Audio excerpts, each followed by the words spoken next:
hanggang ngayon,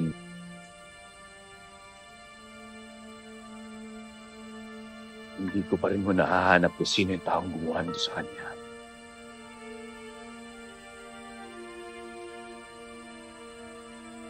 Ganun din yung grupo na kumuha at pumatay sa mga kalahi kong katubaw.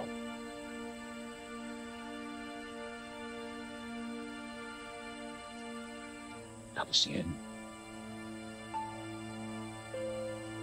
may grupo ng mga atubaw ng mga nanggugulo.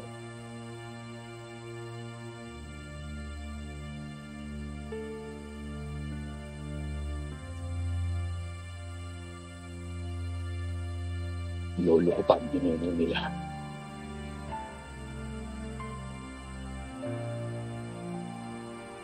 Anak, mainam na lagi tayong nag-iingat sa lahat ng ginagawa natin.